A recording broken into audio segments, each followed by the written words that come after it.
Good morning. How are you?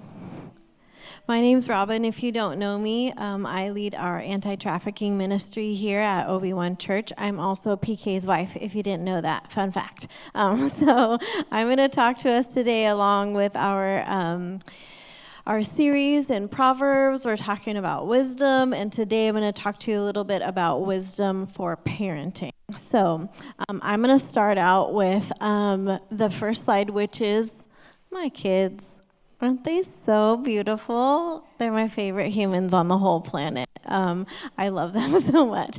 So I'm going to do a little you know how on social media sometimes you see a rate and review and people will hold up their newborn and they'll be doing a little product review of their baby. So I'm going to do a rate and review young adult version. Okay, so we're going to rate and review these guys here. So as when they came in this new updated format, I really appreciated that now, as opposed to previous versions, they feed themselves, clothe themselves, buy their own things. They transport themselves, so I am no longer the taxi. Love that so much. And then also, they buy themselves their own things, that they have their own jobs. It's so fantastic and amazing. So there's a lot of pros and cons. One bug that I have noticed that hopefully is going to be worked out eventually is that sometimes they don't answer when I call or text. And so I'm hoping that'll be resolved maybe in a future updated version. And also it's really hard because I'm not used to them not being around as much. So the girl version here, she moved out and she lives with roommates now. So I still get to see her maybe once a week. She'll come and do her laundry. And then also sometimes if I promise to take her out to eat for dinner, she'll come over as well. So I love that. And then the boy version, he's just out. He's just busy. He's always with friends. So he's rarely home when I'm home. And I'm where is this kid? So anyways, hoping for more time with them, but I don't know, probably not. As opposed to past versions of them, I'm hoping, because I've heard in the future versions that you get a bonus, an in-law, and I'm really hoping for that at some point. And then also I hear that they bring grandbabies in future, and so I'm really, really excited for that at some point. Not rushing them, though, at all. Obviously, the years go by so fast, and I just want to kind of cherish this time right now with this version of them. Bugs and also overall, I would say about 4.8 out of 5 stars. Highly recommend. But thank you so much for being here. I thought that was just a fun way to open up. A lot of times we hear in life when it comes to parenting, we're man, they don't give you a manual for these things, do they? So, but actually, I'm here to say they do give you a manual. It's called the Bible. So let's learn what it says, right? Let's figure out together. I'm glad I get to be here with you, and we get to work on this together, figuring out what the Bible says about parenting, how we can be good parents, how we can raise our children well. So this message will be good for that. I have a strong passion to share it with you, but also if you're not a parent or you haven't been a parent yet, this message is also for you, and here's why. Is because even though the Bible in Proverbs talks a lot about directly to mothers and fathers and about children and to children, it mentions 8 times in the book of Proverbs about mothers and fathers. It mentions about 25 verses about parenting. If you divide the book into topics, you'll have some really great options. This book is something that my mom passed on to me. It's called Proverbs for Parenting, and it's just the book of Proverbs, but divvied up into topical things like what does Proverbs say about control of the mouth? That's the page I opened to. So you all in these generations, now that you are parents or gonna be parents, you have something even easier than this. It's called Google. And so you can just say, what does the Bible say about controlling your mouth? And you'll get all the, what does Proverbs say about a lazy person? So if you want to teach your kids about that, there's basically every topic under the sun in Proverbs or the rest of the Bible. So please use the Bible in guiding you in your parenting. Also, the Bible's kind of hard to understand sometimes, right? It's not easy, as most ancient texts are. Pretty difficult. So it's okay, and we're going to work through it together, and I'm glad you're here today, because that's what we're going to do. So many of you aren't parents or grandparents right now, but almost all of us will be either a parent, a grandparent, or a parent figure. So think if you have nieces or nephews, if you have young children around in your family, if you have little cousins that you're guiding, you're kind of a parent figure. Even if you're here at church and you help in the kids ministry or you help in youth ministry, you're a parent figure. And all of what we're going to talk about today when it comes to the Bible and discipline and what it says in Proverbs is really going to apply to you as well. You influence people. I highly subscribe to the mentality that it takes a village to raise a child. Have you guys heard that saying before?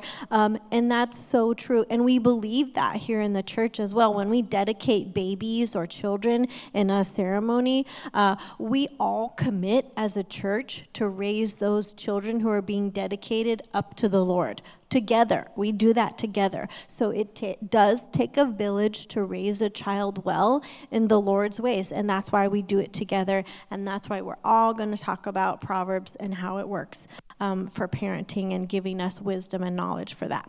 So I'm going to give you my definition of parenting, okay? Keep this in your mind. If you want to jot it down, feel free. I'm going to say it a couple times. Parenting is more than behavior modification. It's your sacrificial, physical provision, and lifelong emotional investment for the sake of that child's future success, most of which you will never be the beneficiary of. I'll say it one more time. Parenting is more than behavior modification. It's your sacrificial, physical provision and lifelong emotional investment for the sake of a child's future success, most of which you will never be the beneficiary of. Okay, so who am I to talk to you about this topic? I'm so glad you asked. Well, a few things as you're getting to know me and you're getting to decide whether or not you're going to take my advice on this topic. First thing, I've made all the mistakes. I've done things very wrongly. I have done things the wrong way. I have traumatized my children. So just let's get that out of the way. I'm not perfect. This is the church for imperfect people. If you're imperfect, you're in the right place. So I'm not a perfect parent by far. A couple of things that do give me an ounce of confidence, though, to speak on this topic today. Number one, I've been studying the Bible for about 29 years. Okay? I started and I came to Jesus and I started studying the Bible real seriously when I was 19. Okay, don't do the math. You don't need to know how old I am. Shh. Okay, number two, I've raised two of the most spectacular children on this planet. And no, I'm not even a little bit biased. You saw them earlier. They're really great.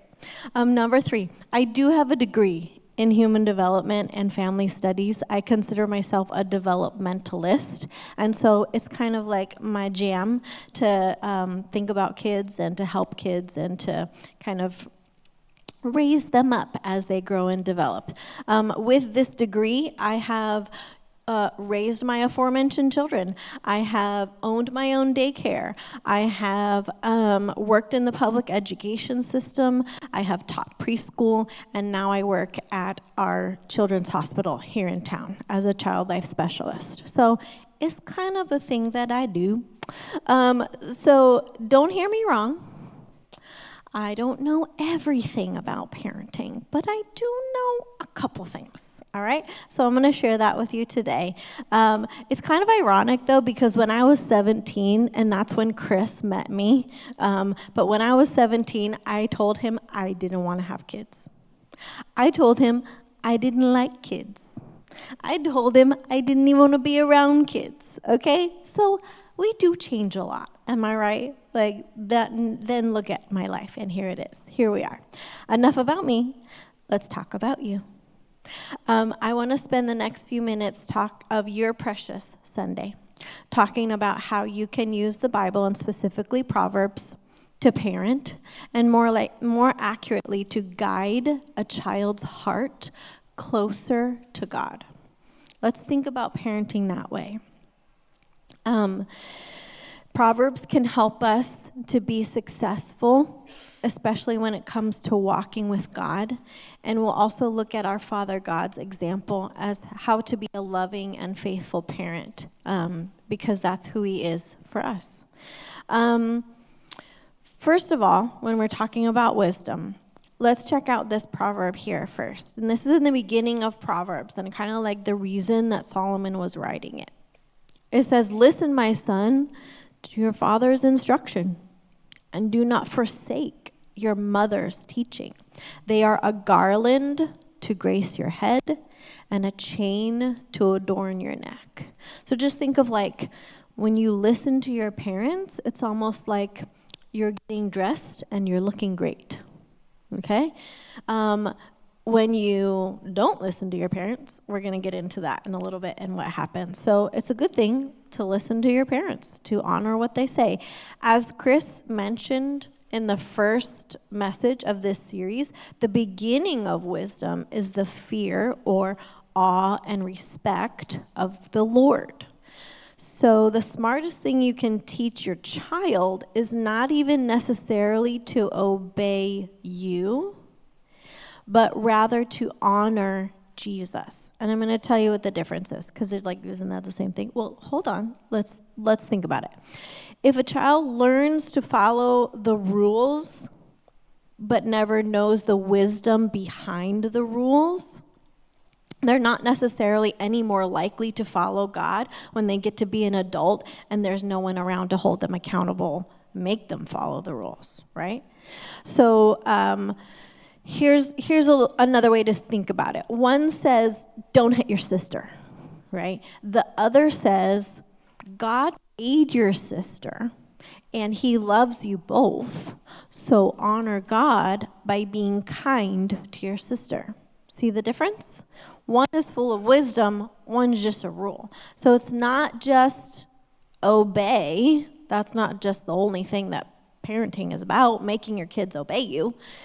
It's teaching them wisdom of why we're going to follow these guidelines and principles and what's the wisdom behind it. So from the time I was pregnant with our daughter, Chris and I have often said, when it's all said and done, it doesn't matter if our children grow up to be rich, if they grow up to be famous, if they grow up to be winning athletes, or even professional leaders. What matters most and above all is that they would know God's love and love Him back. Okay? Two most important things. Whether your kids are 6 months old, or 60 years old, or not even born yet, or maybe you're not technically a parent, but you're influential in a child or an adolescent's life, I challenge you to define successful parenting with those two things. If you've never taught your kids how much God loves them, it's never too late to start. Number two, if you've never modeled what it looks like to do your best to love God back, it's also not too late to start. Okay? Of all the wisdoms that Proverbs speaks to us, parents, the most important is how to do those two things. Okay? Speaking of God's love, Proverbs teaches us that one of the ways that God loves us is by disciplining us. Okay? So He encourages us to discipline our parents in the same way He disciplines us. And so we're going to talk about discipline for a little while today. Now, discipline can be a hot topic, okay? You know it, I know it. People talk about it in culture. What do we do? Do we hit our kids? Do we not? Spanking? No spanking. Gentle parenting? Not gentle parenting. It's a hot topic, okay? So because of that, I'm going to need us to be on the same page. And I'm going to need you to hear my heart, okay? I'm going to trust you. I'm going to trust you to hear my heart. And I'm going to ask you to trust me to lovingly challenge you and encourage you today. The book of Proverbs talks about discipline specifically about 16 different times. So let's look at one of those together. Proverbs 3, 11, and 12 says, My son, do not despise the Lord's discipline, and do not resent his rebuke. Because, say it with me, the Lord disciplines those he loves. As a father, the son he delights in. Okay, so when we're talking about discipline, we really need to utilize our thinking minds and remember that everything exists in context, okay? So we're going to think about the context of where Proverbs was written and the time that it was written in and the culture that it was written in. And we're also going to think about our context and where we are today and what we've been influenced by and how our culture and our timeline is. The style of the discipline is going to be different in different contexts. So style is different, but we're still going to discipline, right? We're still going to discipline. We don't throw out the discipline just because it's different. We're going to keep the discipline. We're just going to do it a different style. Proverbs talks a lot about the rod of discipline, which is often interpreted as corporal punishment. So think about spanking, think about like a switch. And we're not too keen on that in our culture, are we? On corporal punishment. No, we're not. We're like, I am never doing that, right? You hear parents when they're before they have kids, they're like, I will never do that, right? And then they get to be a certain age and like, I'm going to spank that kid, right? Okay, so it happens to all of us. It's fine. We're all going to discipline differently. We're all going to have a different quote unquote rod. And it's not just like ethnic or cultural. So sometimes it's ethnic or culturally different, not just in times, okay? So take my relatives. My relatives were from the Philippines. So I have Filipina grandparents. And so their discipline, one of their main forms of discipline would be taking their sandal off and either hitting you with it or throwing it at you. So when I was growing up and when my mom was growing up, we kind of come home like a little late from curfew. We're like, okay, are they awake? Are they asleep? I'm late. I'm going to get in trouble. So we come in, but we're ready to dodge the sandal, right? It's going to come at you no matter what. Or like something comes out of your mouth like a smart answer, like a smart aleck answer, and you're like, ooh, I'm going to get hit for that. And so you're like moving, you're like blocking, you're like ducking, all the things. And I've heard, someone told me from first service that apparently that's the common thing in Brazilian culture too. I didn't know. This is what I grew up with. So it doesn't mean, okay, I'm not condoning that. Okay, don't start hitting your kids with sandals. That's not what I'm encouraging or condoning. I'm just saying it's part of it. And I have seen myself as I grew up, and I know what a sandal feels like. And so do my parents. I've also seen a lack of zero discipline. So I've seen kids and I grew up with them, and they talked back to their mother. And one mom turned to me and my brother after a kid said this to her, and she's like, what would your mom do if you said that to her? And we both looked at each other, and then we would look back at her, and we said, we would die. So, okay, so let's just think about it here. Like discipline in different cultures and different contexts. I'm not saying like hit your kids with a stick, and that's necessarily what the Bible says. I'm saying discipline takes many forms. Let's find a form that works for us. Okay? In addition to different cultures and things people do differently, each child responds differently to discipline, right?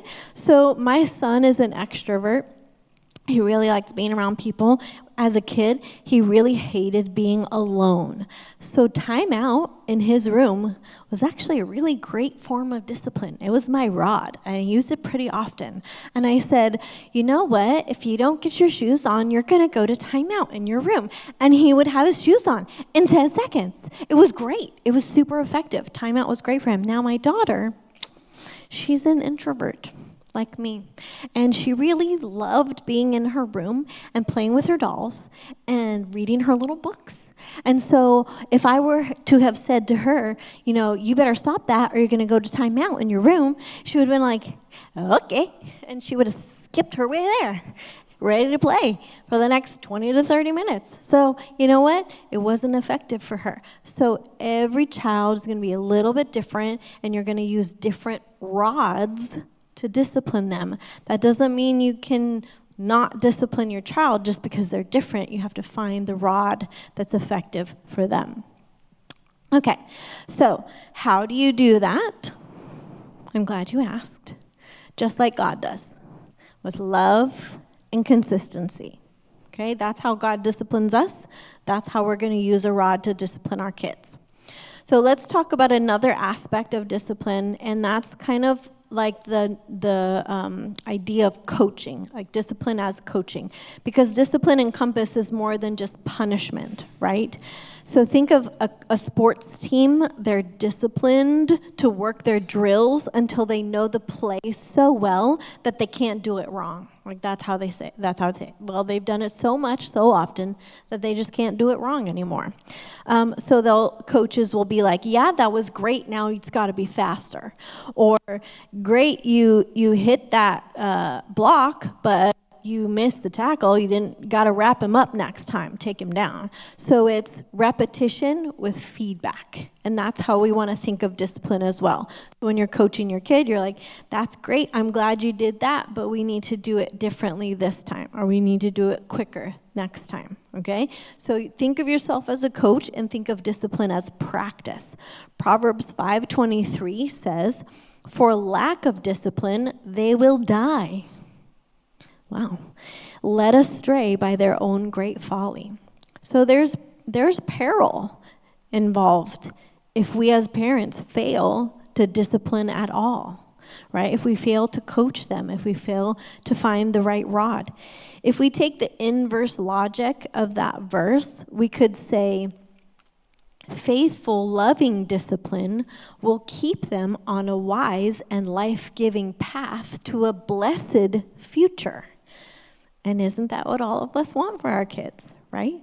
So that's what we're going to do. Instead of withholding or neglecting to discipline, we're going to be faithful and loving in our discipline, not in anger, but in love. And as you keep guiding the children and young adults in your sphere, God is actually going to keep parenting you. So through his discipline of you, you will become better and more wise at discipline the more you heed his guidance. Okay. Look at my face for a minute. You will fail at this. You will not be perfect. You will mess up. And you will traumatize your child and your children. Maybe a little, maybe a lot. We all do. None of us do it right. So get that off of your back. Get that perfection off. God is going to guide us. He's going to give us repetition and practice and feedback. Hey, you know how you did that with your kid? Not the best. How about we try it this other way next time? Okay? So be ready for that. Keep listening to God as a parent. In Proverbs 13:18, it says, "Whoever disregards discipline comes to poverty and shame. But whoever heeds correction is what? Honored. Honored. Good. So we're going to heed the correction and discipline that comes from God as we are parents, and then we're going to pass that on. The good news is, even when you do make mistakes, kids are resilient by design. They're designed to recover. They're designed to adapt, okay? That they're moldable. Us old people, we're not moldable too much anymore. But kids are resilient, and I say that all the time in my work. When I'm at the hospital, a big part of my job is helping parents when their kids are hospitalized, which, as you can imagine, is a really stressful time as a parent, okay? And so I'm helping them, I'm guiding them as parents to say, you know what, we might see some behavior regression right now. The good thing is kids bounce back. When they get back to their routine, when they're feeling better, their development is going to get back on track. The one constant through all of it will be your love. And that's the power we have as parents. Next, I want to talk about learning a new skill. So let's look at another aspect of discipline from the book of Hebrews. It says in Hebrews 12:11, no discipline seems pleasant at the time. Duh. But painful. Discipline can be painful, right? Either emotionally, physically, when you're going through it and you're getting disciplined, isn't it painful? But later on, however, it produces a harvest of righteousness, right? Right living, you could put in there, and peace for those who have been trained by it. This verse could be applied to God disciplining you as your heavenly parent, as well as you disciplining the children in your life that you love. It's not supposed to be pleasant at the time, okay? It's not supposed to be. It's not supposed to be gentle all the time, okay? That's not discipline. Discipline can be corrective. It can be gentle, but it's not supposed to be puppies and rainbows every day. Sometimes we need to correct our kids, and that's not pleasant. Something I want to encourage you is that your parenting will need to change across the developmental spectrum. Okay, I called myself a developmentalist in the beginning. If you have any questions about how a kid developed, I'm your girl. But your parenting needs to change as well. Okay, so when they're 4, you need to get good at different skills. When they're 4, the skill you need is how to be an answerer with patience of approximately 1.3 million questions per day. Most of which is why. Why? Why? Why? Okay, get ready. When they turn 10, you're gonna need to be a master negotiator. Okay, just get ready. When they're 10, that's gonna be your new skill. When they turn 13, you're gonna be an expert at letting them make mistakes. And watch what happens with the natural consequences. And just let it happen. Let them face those natural consequences. It's gonna be like watching a train wreck. There's nothing you can do about it. Sorry. When they turn 16, you're going to become an excellent prayer warrior. You're going to let God protect them because you can't all the time anymore. That's going to be a new muscle you learn. And when they turn 20, you're going to need to become a supreme question asker. Okay, so you're not answering the questions anymore when they're 20. You're asking them. You're saying, what do you think about that? How did that make you feel? What do you think you should do about that situation? And then just listen. Okay, I think you know. I think you've talked yourself into the right solution. Now go do that.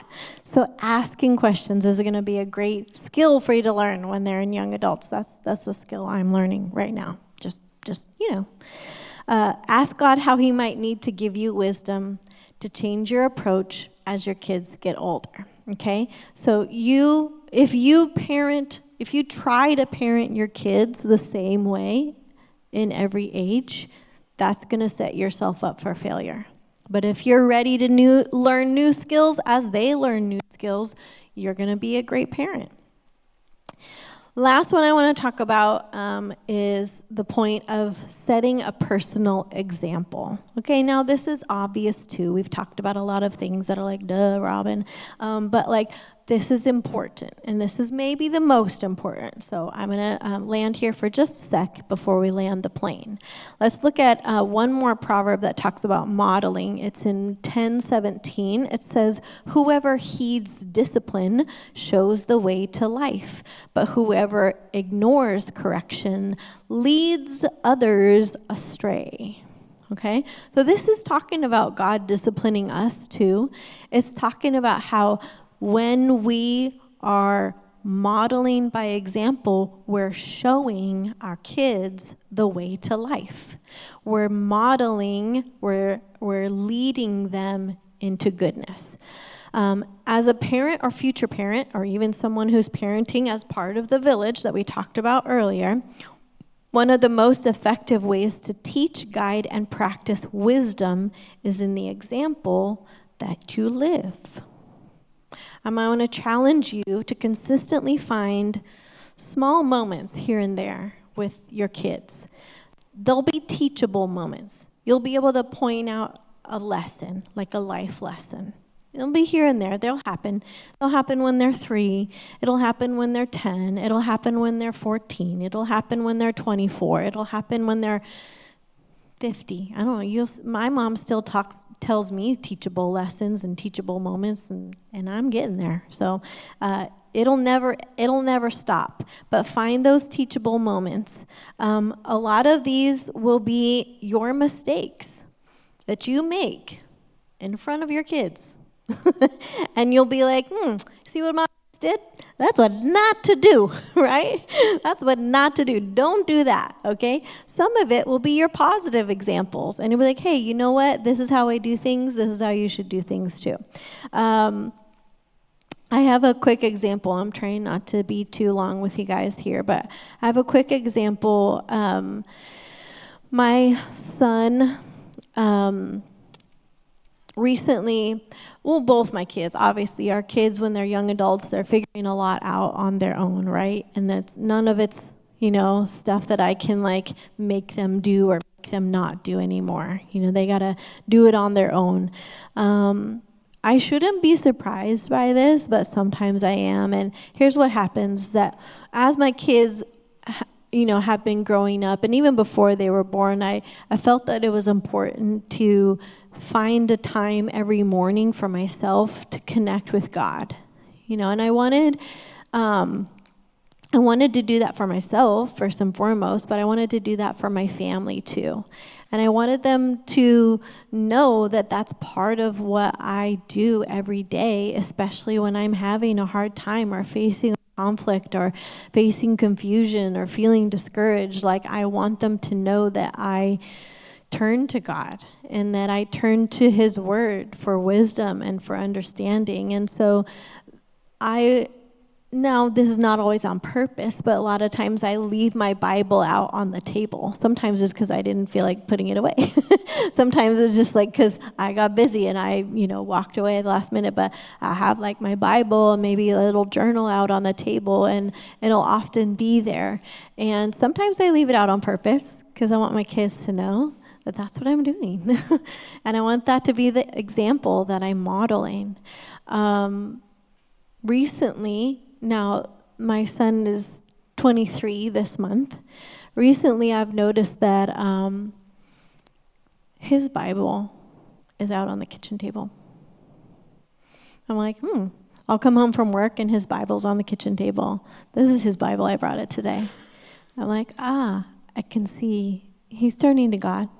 He's turning to God for something. He's looking for wisdom in the right place. And I'm not trying to take all the credit for that, but I think I can take a little bit, don't you? Yeah, because I've modeled that his whole life. I've modeled that there are answers here, and he can turn there. And he knows by what we've taught him, by what Chris and I have taught him, that that this is important. So I want to encourage you guys to lead by example, to pay attention to the model that you're giving your kids to watch and the kids around you, your nieces, nephews, your youth group that you're leading, your grandkids. And remember, they're always watching, even when you don't think so. They're always watching. As we wrap this up, I have some reflection for you guys, some time for reflection. So whether you're a parent or not, we all need discipline to help us navigate life. And so there's 4 aspects kind of discipline, of parenting that we talked about today. And maybe there's one aspect that you just want to improve on, whether you're getting ready to be a parent, you're going to be a parent someday, you've got young kids, you've got medium kids, you've got big kids like I do. Let's ask God to give us at least one aspect of this wisdom as we're learning about what Proverbs says. And let's ask God to support us as we're getting there. It could be you want more effective discipline, right? Maybe it's like, show me the right rod to use with this kid in this moment. It might change, but you're going to be doing it effectively and consistently and with love. Maybe it's you're coaching patiently. You're doing repetition. You're giving feedback. You're giving opportunities to practice. Maybe it's you're learning a new skill for a new season in your kid's life. You're like, I don't know how to do this question asking thing, but I got to get good at it somehow. Maybe you are wanting to set a better personal example with your life, with what you're living, with what you know that kids and young people are watching you to do. And so I'm going to give you a few minutes. Bree's going to lead us in some more worship. But I just want you to pray over those. Pray over others maybe in your life who are parents. And somebody after first service came up and said, I don't have kids, but I know some people who could really use this, and you've given me some talking points to encourage them with. So maybe that's you. But take a few minutes and choose one of those things or more if you want. Pray over them, and God bless you.